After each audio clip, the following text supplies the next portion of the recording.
సంవత్సరాల తరబడి ఎన్ని మందులు వాడినా మీ మోకాల నొప్పులు తగ్గట్లేదా? ప్రాణ పెయిన్ క్లినిక్ లో అత్యాధునిక చికిత్స. హరిత ఈగో రెండే రెండు అక్షరాలు అనమాట, కానీ చాలా పవర్ఫుల్ అని చెప్పాలి. గొడవలకి ఎక్కర్లేని స్ట్రెంగ్త్ ఇస్తుంది. ప్రతిదానికి అంటే వాళ్ళని చూస్తే, ఆ ఈగో పీపుల్ని చూస్తే పక్క వాళ్ళకి చాలా ఇరిటేషన్గా ఉంటుంది. వాళ్ళతో మాట్లాడబుద్ధి కాదు, వాళ్ళని చూడబుద్ధి కూడా కాదు.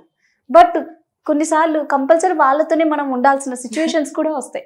సో అలాంటి టైంలో ఎలా డీల్ చేయాలి ఇలాంటి ఈగో పర్సన్స్తో? ఫస్ట్ ఆఫ్ ఆల్ ఈగో అంటేనే మన జనరల్ రిలేషన్షిప్స్లో అత్తగారు కోడలు. మీ మమ్మీ నన్ను అన్నది అని ఇక్కడ ఈవిడ అంటారు, మీ కోడలే మీ వైఫే అలా అనింది అని ఈవిడ అంటారు. అండ్ ఇద్దరి మధ్యలో హస్బెండ్ శాండ్విచ్ అవుతాడు. ఫస్ట్ ఆఫ్ ఆల్ ఇక్కడ మాట్లాడాలనుకుంటుంది అజంప్షన్ అని ఒకటి ఉంటుంది.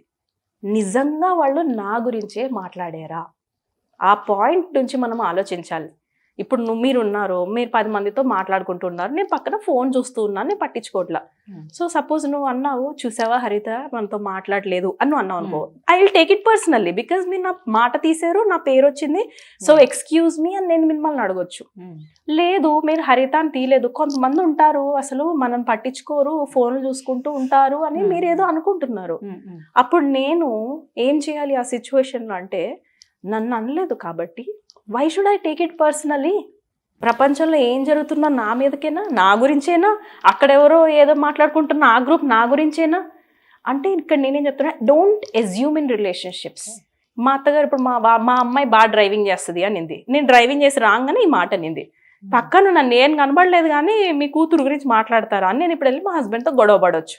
ఇక్కడ నేను అనుకోవాల్సింది అంటే నేను డ్రైవింగ్ చేయట్లేదనా, అంటే మీ అమ్మగారు ఉద్దేశం ఏంటి, నేను అసలు దేనికి పనికిరానా అంటే ఇలా స్టార్ట్ అవుతాయి. Can you see this ego? Ego అంటే ఏంటి? మన ఒరిజినల్ నేచర్ కాకుండా వేరే పర్సన్గా మనం బిహేవ్ చేయడం ఈజ్ ఈగో.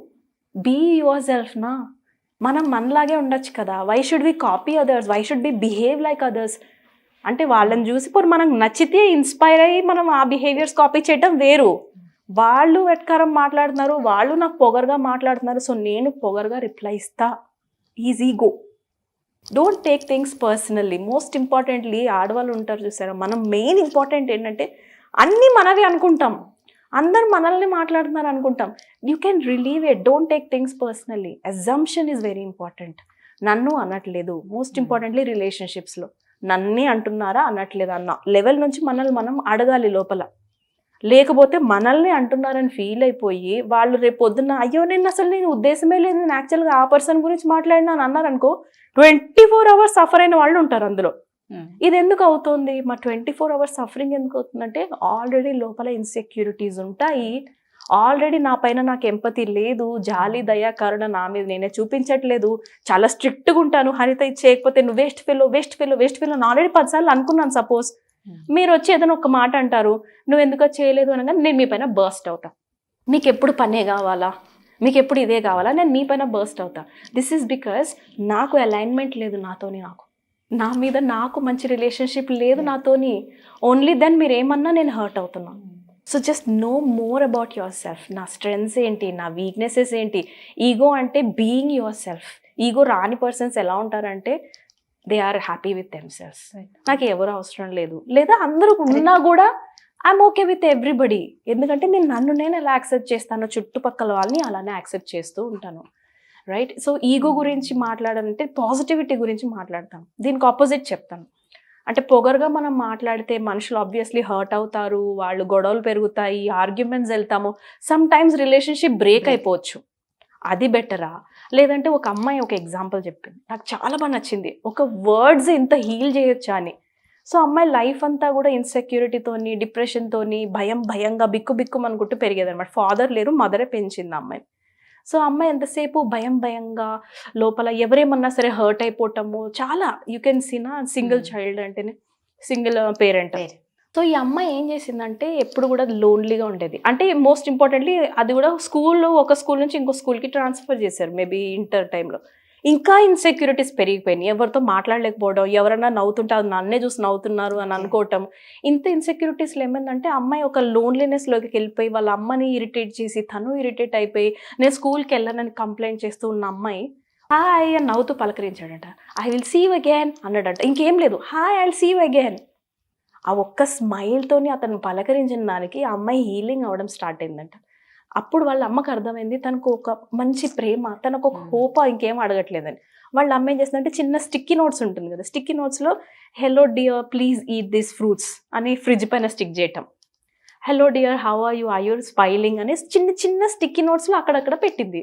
అది చూసినప్పుడల్లా అమ్మాయికి బాగా అనిపించడం మొదలెట్టిన, నా కోసం ఒకరు ఉన్నారు, somebody is caring for me, నేనెందుకు లోన్లీగా ఉండాలి, నేనెందుకు ఈగోగా ఫీల్ అవ్వాలి, నేను ఎందుకు ఎవరు లేరని అనుకోవాలి, అందరు నా గురించే మాట్లాడుతున్నారని నేను ఎందుకు ఎజ్యూమ్ చేసుకోవాలి. సో స్లోగా అమ్మాయి బయటికి రావడం మొదలుపెట్టింది ఆ ఫీలింగ్స్ నుంచి. ఆ చిన్న చిన్న నోట్స్ నుంచి ఆ అమ్మాయి లైఫ్ మారడమే కాకుండా ఆ అమ్మాయి ఏ స్టేజ్కి వెళ్ళిందంటే ఇప్పుడు ఆ అమ్మాయి ఆ కెరియరే చూస్ చేసుకుంది. ఏంటి అంటే ఎవరైనా లోన్లీగా ఉన్నా ఏదైనా ఉన్నా జస్ట్ వర్డ్స్లో చిన్ని మెసేజ్ పంపిస్తారు, you are not alone in this world, we are there for you, మేము నీ కోసం ఉన్నాము.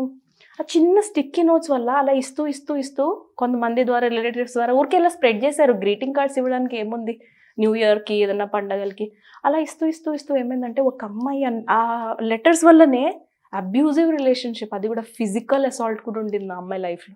బట్ ఆ చిన్న messages, you are not alone, నువ్వు ఒక్కదానివి లేవు, మేము అందరం నీకు సపోర్ట్ చేయడానికి ఉన్నాము, అవి రియల్గా కూడా అమ్మాయికి పర్సనల్గా రాయలేదు, బట్ క్యాజువల్గా వాళ్ళ కంపెనీ నుంచి పంపించారు. బట్ ఆ వర్డ్స్ హీల్డ్ హర్. ఆ అమ్మాయి ఆ రిలేషన్షిప్ నుంచి బయటకు వచ్చి నిజంగానే ఇండిపెండెంట్గా అయ్యి హ్యాపీగా అయింది. రియల్ లైఫ్స్ ఇవి. అంటే మన మాటలు, మన ఈగోతో మాట్లాడే మాటలు పక్కన వాళ్ళ లైఫ్లు నిలబెడతాయా నిలబెట్టవా, లేదా పక్కన వాళ్ళు చనిపోయే రేంజ్లో మన మాటలు ఉంటున్నాయా. ఒరే waste fellow waste fellow waste fellow అని మనం అనే కొద్దీ 10 సంవత్సరాల తర్వాత వాళ్ళు నిజంగానే వేస్ట్ ఫెలో అవుతారు. నువ్వు ఎందుకురా వేస్ట్ ఫెలో అయినా అని మనం అడగొద్దు ఇంకా, because that is what we give. Waste fellow waste fellow waste fellow, దేనికి పనికిరావు పనికిరావు పనికిరావు పనికిరావు. మన పదాలకి ఎంత పవర్ ఉంది తెలుసా. వేద మంత్రాలు ఎందుకు అంతలా పొద్దునే లేచి చదవమంటారు, they will become that personality. మనం పంతుల దగ్గరికి వెళ్ళి కాళ్ళు మొక్కేస్తాం, ఎందుకంటే వాళ్ళకి అంత పవర్. ఆ పవర్ ఎక్కడి నుంచి వస్తుంది వాళ్ళకి, ఆ వేద మంత్రాలు చదివి ఆ గర్భగుడిలో వాళ్ళు పూజలు చేసి ఆ పాజిటివ్ ఎనర్జీలో ఉంటారని కదా. మరి మన మాటలు రైట్ అంటే మన థాట్స్, వర్డ్స్ అండ్ యాక్షన్స్లో చాలా కేర్ఫుల్గా ఉండాలి. మన మాటలు ఈగోతో ఉన్నాయా, ఈగో కాదా, మనం రెస్పెక్ట్ లేకుండా మాట్లాడుతున్నామా, పక్కన వాళ్ళకి గౌరవించి మాట్లాడాలా మాట్లాడద్దా, ఇవన్నీ అవర్ ఓన్ చాయిసెస్నా. అంతే కదా. కొంచెం రెస్పెక్ట్ ఇచ్చి మాట్లాడితే పోయేదేముంది. రిలేషన్షిప్ లైఫ్ లాంగ్ మనతో బాగుంటుంది. రిలేషన్షిప్ లైఫ్ లాంగ్ బాగుండాలంటే మీరు అన్నట్టు మాటలే, ప్రతిదానికి మాట మాట మాట, దానికి ఉన్నంత పవర్ దేనికి లేదు. మాటలు వెనకాల అంటే నేను ఒక వర్డ్ అంటున్నానంటే లోపల ఆల్రెడీ 100 థాట్స్ నడిచి ఉంటాయి. సో ఆ థాట్స్లో మనం కూడా ఎంపతి చూపించుకోవాలి. ఈగోలో second most important thing is ego. మనం ఎంపతి, మన పట్ల మనం ఏం మాట్లాడుతున్నామో కూడా ఇంపార్టెంట్. సూపర్ హర్త, థ్యాంక్ యూ. Thank you.